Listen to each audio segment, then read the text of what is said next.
എന്നൊക്കെ ഇങ്ങനെ ചർച്ച ചെയ്യുന്ന സ്വഹാബികൾക്കിടയിലൂടെ ഒരിക്കൽ അദ്ദേഹം ഇങ്ങനെ നടന്നു പോവുകയാണ്. അദ്ദേഹം തിരിഞ്ഞു നോക്കി. വലിയ മഹാനാണ്, സ്വഹാബിയാണ്, പ്രമുഖനാണ്. പക്ഷേ ആ മഹാനായ മനുഷ്യൻ പറയുന്നത്, എങ്കിൽ ഹാഹുനാ റജുലുൻ, നിങ്ങളുടെ കൂടെ ഒരാളുണ്ട്, വദ്ദലൗ അന്നഹു ഇദാ മാത ലം യുബഅസ്, മരിച്ചതിന് ശേഷം പുനർജനിച്ചില്ലെങ്കിൽ എന്നാഗ്രഹിക്കുന്ന ഒരാൾ. കാരണം അറിയില്ല ഞാൻ എന്തായിരിക്കും, സ്വർഗാവകാശിയാവുമോ നരകാവകാശിയാവുമോ എന്നറിയില്ല. അങ്ങനത്തെ ഒരാൾ നിങ്ങളുടെ കൂട്ടത്തിലുണ്ടെന്ന് സയ്യിദുനാ അബ്ദുല്ലാഹ് ഇബ്നു മസ്ഊദ് റളിയല്ലാഹു തആല അൻഹു. എല്ലാവരും അവരുടെ പേര് കേൾക്കുമ്പോഴൊന്ന് പറയൂ, സയ്യിദുനാ അബ്ദുല്ലാഹ് ഇബ്നു മസ്ഊദ് റളിയല്ലാഹു തആല അൻഹു. മൈ ഏക് തിൻകാ ഹോതാ, ഞാൻ ഒരു പുൽക്കൊടിയായിരുന്നുവെങ്കിൽ, മൈ ഏക് ചിടിയാ ഹോതാ, ഞാൻ ഒരു പക്ഷിയായിരുന്നുവെങ്കിൽ, ഇങ്ങനെയൊക്കെയായിരുന്നു അവരുടെയൊക്കെ ചിന്ത എങ്കിൽ, എന്റെ പ്രിയപ്പെട്ടവരെ, നമ്മൾ എത്രമേൽ ബേജാറാവണം, നമ്മൾ എത്രമേൽ പേടിക്കണം, നമ്മൾ എത്രമേൽ ഭയക്കണം. എന്റെ പ്രിയപ്പെട്ടവരെ, നമ്മുടെ യാത്രയൊന്ന് ആലോചിച്ചു നോക്കൂ. ഖബറിന്റെ ഏകാന്തതയിലേക്ക് എല്ലാവരും നാം ഒറ്റക്ക് വന്നതുപോലെ, ഏകനായി നാം വന്നതുപോലെ, നമുക്ക് കൂട്ടുകാരും സന്തതികൾ, നമ്മുടെ മാതാപിതാക്കളും നമ്മെ കാത്തിരിക്കുന്ന ഒരു ലോകത്തേക്കാണ് ഒറ്റക്ക് നാം വന്നത് എങ്കിൽ, പ്രിയപ്പെട്ടവരെ, ഒറ്റക്ക് വന്നതിനേക്കാൾ ഭീകരമായ അവസ്ഥയിൽ നാം മടങ്ങിപ്പോകുന്ന ആ രംഗം, ആരുമില്ലാത്ത രംഗം.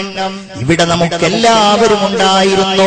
ഇവിടെ നമുക്ക് ഭാര്യയുണ്ട്, മക്കളുണ്ട്, കൂട്ടുകാരുണ്ട്, നമ്മെ അറിയുന്നവരും കാണുന്നവരുമുണ്ട്. നാം മരിച്ചു കഴിഞ്ഞാൽ പിന്നെ നമ്മുടെ സ്വന്തമായിട്ടൊന്നുമില്ല. എല്ലാം നമ്മുടെ അനന്തരാവകാശികളുടേതായി. പിന്നെ നമ്മുടെ പേര് മാറ്റിയവർ, നമ്മുടെ ഓരോ സാധനങ്ങളും അവരെല്ലാവരും പങ്കിട്ടെടുക്കാൻ തുടങ്ങി. നമ്മുടെ വസ്ത്രങ്ങൾ നമ്മുടേതല്ലാതെയായി മാറി, നമ്മുടെ വാഹനങ്ങൾ നമ്മുടെ അല്ലാതെയായി മാറി. എന്റെ പ്രിയപ്പെട്ട സഹോദരിമാരെ, നിങ്ങൾ അണിഞ്ഞിരിക്കുന്ന സ്വർണ്ണാഭരണങ്ങളുണ്ടല്ലോ, അതൊന്നും നിങ്ങളുടേതല്ലാതെയായി മാറി. നിങ്ങളുടെ മക്കളുടെ, നിങ്ങളുടെ ഭർത്താവിന്റെ ആരാണോ നിങ്ങളുടെ അനന്തരാവകാശികൾ, അവരുടേതായി മാറി. നിങ്ങൾ ഖബറിലേക്കുള്ള ഏകാന്തമായ യാത്രയിലാണ്. ഈ യാത്ര നിങ്ങളുടെ പരീക്ഷണമാണ്. ഈ യാത്ര നിങ്ങൾ നല്ലവരാണെങ്കിൽ നിങ്ങളുടെ കൂടെ മലക്കുകൾ ഉണ്ടാകും, നിങ്ങളുടെ മുന്നിൽ മലക്കുകൾ ഉണ്ടാകും, നിങ്ങളുടെ പിന്നിലും മലക്കുകൾ ഉണ്ടാകും. നിങ്ങൾക്ക് വേണ്ടി മലക്കുകൾ അല്ലാഹുവിനോട് ഇസ്തിഗ്ഫാർ നടത്തും. ബഹുമാനപ്പെട്ട റസൂലുള്ളാഹി സ്വല്ലല്ലാഹു അലൈഹി വസല്ലമ തങ്ങൾ പറയുകയാണ്, മനുഷ്യരുടെ കൂടെ, മയ്യിത്തിന്റെ കൂടെ അല്ലാഹുവിന്റെ മലക്കുകൾ ഇങ്ങനെ സഞ്ചരിച്ചു കൊണ്ടിരിക്കുകയായിരിക്കും. ആ സഞ്ചരിക്കുന്ന മലക്കുകൾ ഈ മയ്യിത്തിനെ നോക്കിക്കൊണ്ട് പറയുകയാണ്, മാ ഖദ്ദമ ഫുലാൻ, ഈ മനുഷ്യൻ ഇനിയുള്ള ജീവിതത്തിന് വേണ്ടി എന്താണ് മുൻപേ ചെയ്തു വെച്ചിരിക്കുന്നത്? ഇന്നൽ മലായികത തംശി അമാമൽ ജനാസ, മയ്യിത്തിന്റെ കൂടെ ആളുകളെക്കാൾ കൂടുതൽ മലക്കുകൾ ഉണ്ടാകുമെന്നാണ്. നല്ലവനാണെങ്കിൽ നല്ല മലായികത്തായിരിക്കും. നിങ്ങൾക്കറിയുമോ, ബഹുമാനപ്പെട്ട സഅദ് ബിൻ മുആദ് റളിയല്ലാഹു തആല അൻഹു വലിയ മഹാനല്ലേ, ബദറിന്റെ യുദ്ധക്കളത്തിലേക്ക് റസൂലുള്ള പോകുമ്പോ നിങ്ങൾക്കറിയാമല്ലോ, യുദ്ധം ചെയ്യാനല്ല റസൂലുള്ള പോകുന്നത്. പിന്നെയോ തിരിച്ചു വരുന്ന കച്ചവട സംഘത്തിൽ നിന്ന് തങ്ങളെ ആക്രമിച്ചതിന് പ്രതികാരം ചോദിക്കുവാനാണ്. മക്കയിൽ അവർ പിടിച്ചെടുത്തിരുന്ന ധനത്തിന് പകരം ചോദിക്കുവാനാണ്. വഴിവക്കിൽ വെച്ചാണ് ആയിരത്തോളം വരുന്ന ശത്രുക്കൾ തങ്ങൾക്കെതിരെ യുദ്ധത്തിന്റെ പുറപ്പാടുമായി വരുന്നുണ്ടെന്ന വിവരം അവരറിയുന്നത്.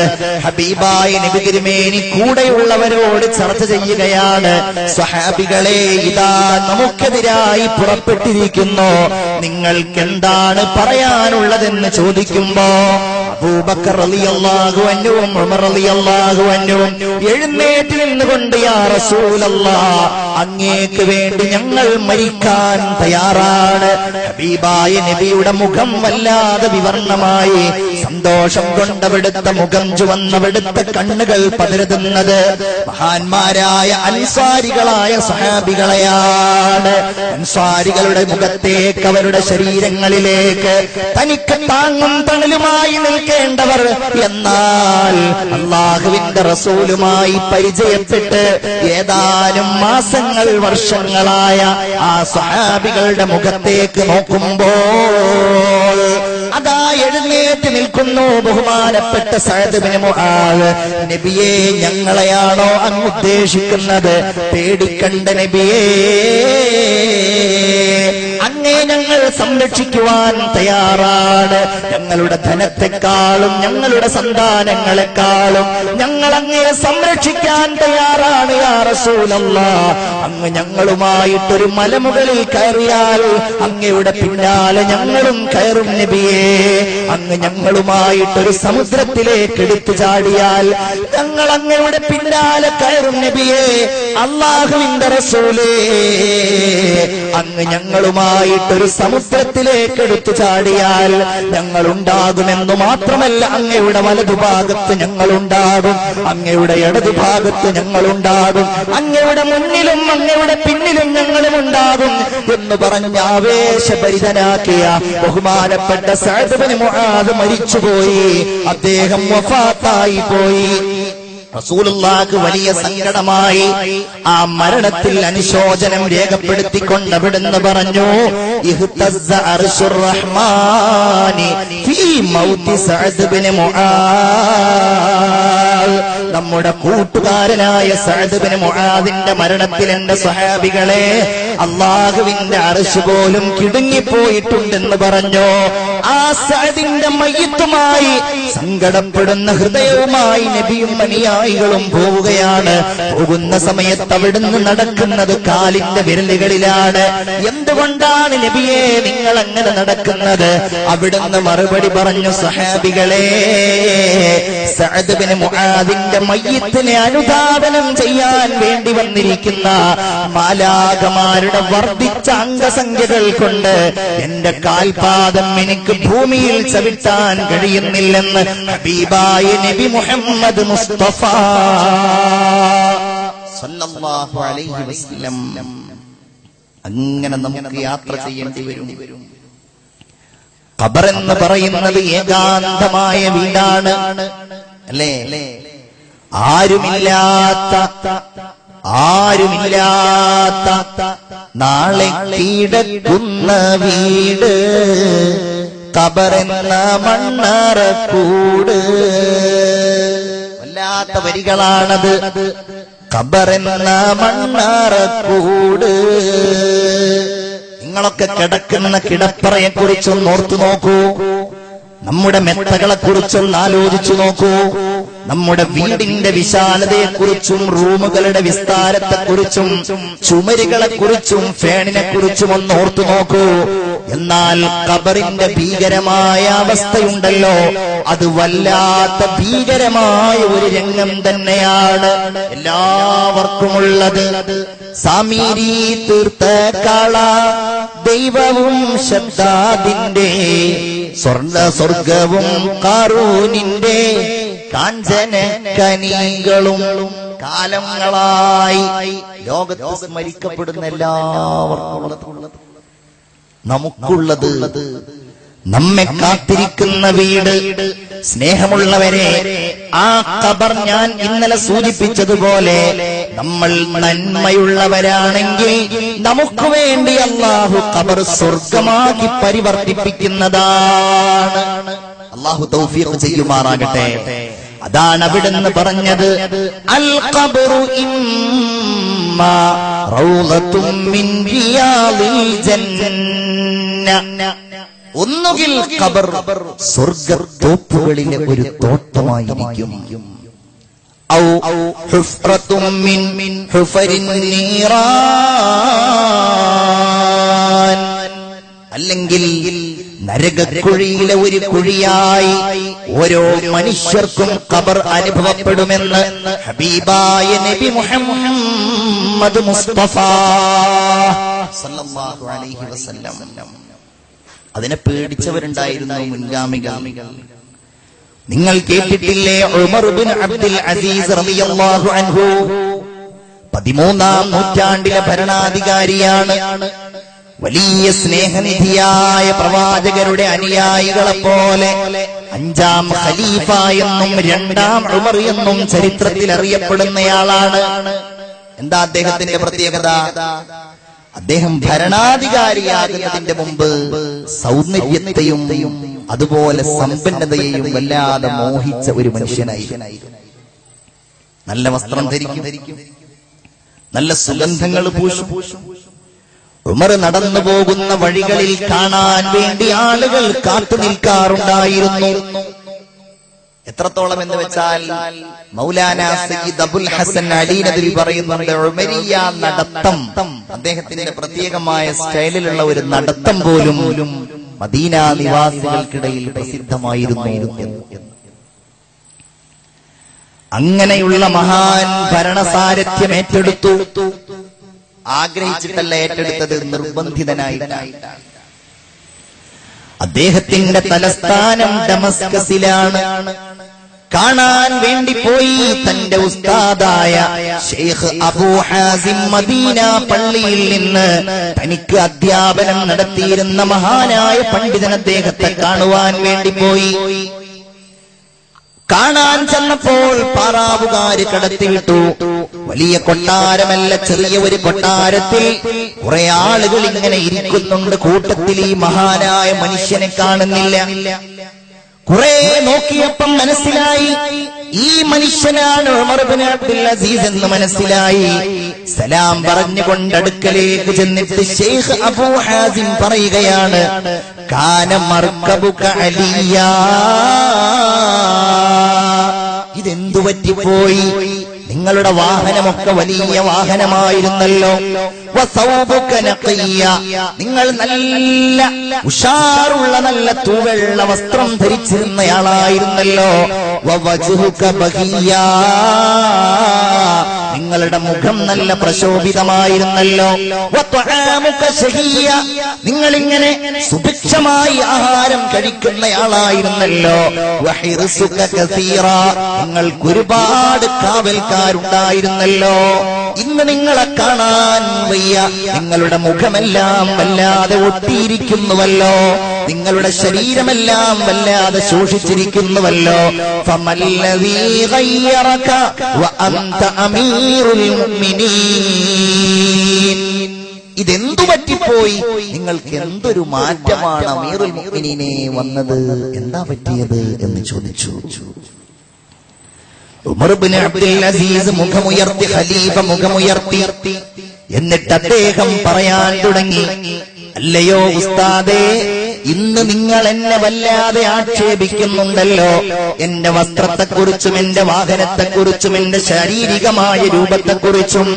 അങ്ങനെയാണെങ്കിൽ കൈഫ ലൗ റഅയ്തനീ ബഅദ സലാസ് വ അന ഫീ ഖബ്രി, എന്റെ ഖബറിനുള്ളിൽ ഞാൻ അടക്കപ്പെട്ട് കഴിഞ്ഞാൽ 3 ദിവസം കഴിഞ്ഞ് നിങ്ങൾ എന്നെ കണ്ടാൽ എന്തായിരിക്കും എന്റെ അവസ്ഥ? വഖദ് സാല ഹദഖതായ അലാ വജ്നതായ, എന്റെ കവിൾ തടങ്ങളിലൂടെ എന്റെ കണ്ണുകൾ ഇങ്ങനെ പൊട്ടി ഒഴുകുന്നുണ്ടാകുമല്ലോ. വൻശഖ ബത്നി, എന്റെ വയറെല്ലാം പിളർന്ന്, വജറത്തി ദീദാനു ഫീ ബദനി, എന്റെ ശരീരത്തിലൂടെ പുഴുക്കളെല്ലാം ഇങ്ങനെ ഓടുമ്പോ ലകുന്ത അശദ്ദ ഇൻകാറൻ അലൈക ഇലയ്യ മിൻ യൗമിക ഹാദാ, എന്റെ മാംസളമായ മുഴുവൻ ഭാഗങ്ങളും ഇങ്ങനെ കൊഴിഞ്ഞ് കൊഴിഞ്ഞ് പൊഴിഞ്ഞ് വീണെന്നെ നിങ്ങൾ കണ്ടാൽ ഇന്ന് നിങ്ങൾ എന്നെ ആക്ഷേപിക്കുന്നതിനേക്കാൾ വലിയ ആക്ഷേപം അന്ന് നിങ്ങൾ എന്നെ ചെയ്യുമല്ലോ. അതുകൊണ്ടാണ് ഞാൻ ഇങ്ങനെയായത്. നിങ്ങളല്ലേ എന്നെ പഠിപ്പിച്ചത്. ഒരു ഹദീസ്, ഇന്ന ബൈന ഐദീകും അഖബതൻ കഊദാ, ഒരിക്കലും വിട്ടുകടക്കൽ പ്രയാസമായ ഒരു വലിയ വഴി തടസ്സം നിങ്ങൾക്ക് വരാനുണ്ട്. ആ വഴി തടസ്സം ലൻ യുജവ്വിസഹാ ഇല്ലാ കുല്ലു മാമിരിൻ മഹ്സൂൽ, പടച്ചവനുള്ള ഇബാദത്തിലായി ഭൗതികമായ താല്പര്യം വെടിഞ്ഞ് ശാരീരികമായ മെലിച്ചിൽ സ്വീകരിച്ചവനല്ലാതെ ആ വലിയ ഭീകരമായ വൈതരണിയെ കവച്ചു വെക്കാൻ കഴിയുകയില്ല എന്ന തിരുവചനം നിങ്ങളല്ലേ ഉസ്താദെ എന്നെ പഠിപ്പിച്ചത് എന്ന് ബഹുമാനപ്പെട്ട ഉമർ ഇബ്നു അബ്ദുൽ അസീസ് റളിയല്ലാഹു തആല അൻഹു പറയുകയാണ്. ഖബറിനെ കുറിച്ച് അവരോർത്ത് അല്ലേ, ഖബറെന്ന് കേട്ടാൽ തൽക്ഷണം ഞെട്ടേണ്ടതാ, കണ്ടാലുടൻ വാവിട്ടു നീ കരയേണ്ടതാ, മേടയ്ക്കു പകരം മാളമാ സുബ്ഹാന, റബ്ബി അതിൽ കിടക്കേണ്ടതാണ് അസ്മാന. പഴയകാലത്തുള്ള വാളുകളിലൊന്നും ഇത് പാടാതെ അവർ പോയിരുന്നില്ല മുഅ്മിനീങ്ങളെ. ഖബറിൽ പോയി ഒരൽപ്പ നിമിഷം കഴിഞ്ഞാൽ വായു സഞ്ചാരമില്ലാത്ത ഖബറിന്റെ അന്തരീക്ഷത്തിൽ ശരീരം ഇങ്ങനെ വീർക്കാൻ തുടങ്ങും. അവിടെയുള്ള പ്രത്യേകങ്ങളായ വാതകങ്ങൾ ശരീരത്തിൽ പ്രവർത്തിച്ച് ശരീരം ഇങ്ങനെ വീർക്കാൻ തുടങ്ങും. മൂക്കിലൂടെയും മറ്റു ദ്വാരങ്ങളിലൂടെയും രക്തമൊഴുകാൻ തുടങ്ങും. അതിങ്ങനെ വർദ്ധിച്ച് ശരീരം പഴുക്കാൻ തുടങ്ങും. ശരീരത്തിലുള്ള ബാക്ടീരിയകൾ പുഴുക്കളായി മാറുന്നു. 3 ദിവസം കഴിഞ്ഞാൽ ശരീരത്തിലെ ഏറ്റവും നിർമ്മലമായ ഭാഗങ്ങളിലൊന്നായ കണ്ണുകൾ അടർന്നു വീഴും. കണ്ണില്ലാത്ത ശരീരമായി മാറും. അതുപോലെ തലയോട്ടിയും കോശങ്ങളും അപ്രകാരം മാംസങ്ങളും എല്ലുകളുമായി വേർപ്പെടാൻ തുടങ്ങും. അല്ലാ, ആ സമയത്ത് ഖബറെങ്ങാനും തുറക്കപ്പെട്ടാൽ എത്ര വലിയ സുഗന്ധപൂരിതനായി നടന്നവനാണെങ്കിലും അവന്റെ ദുർഗന്ധം സഹിക്കാൻ മനുഷ്യരെ കൊണ്ട് കഴിയില്ല. അത്രമേൽ ദുർഗന്ധം എന്റെ പ്രിയപ്പെട്ടവരെ നമുക്കോരോരുത്തർക്കും ഉണ്ടാകും. അസ്ഥിപഞ്ജരങ്ങളായി നമ്മൾ ഖബറിന്റെ ഉള്ളിൽ മാറുന്നതാണ്. വല്ലാത്ത ഒരു ഭീകരമായ രംഗമാണ് അല്ലേ. പരം വിധിച്ചുമ്മാ വിട്ട് ചൊങ്കിൽ നടക്കുന്ന ശുജഅത്ത് നമുക്കുണ്ട് നാട്ടിലേ. കഥയെന്തെന്നറിവുണ്ടോ നാളെ കിടക്കുന്ന ഖബറെന്ന ഭയങ്കര വീട്ടിലേ. ഖബറെന്ന ഭയങ്കര വീട്ടിലേ. വീട്ടിലെ മെത്ത പിരിഞ്ഞ നമുക്ക്, വല്ലാത്ത വരികളാണത്. വീട്ടിലെ മെത്ത പിരിഞ്ഞ നമുക്ക് കാട്ടിലാറടി മണ്ണാണ്. ചേലിൽ ചെന്ന് കിടക്കണ നമ്മുടെ മേലെ വരുന്നത് കല്ലാണ്. ഇലയും നൽ തണ്ണീരാതും ചേർത്ത് മണ്ണതിനാലെ അടവാകും വീടവീനെ ബാറിലേ.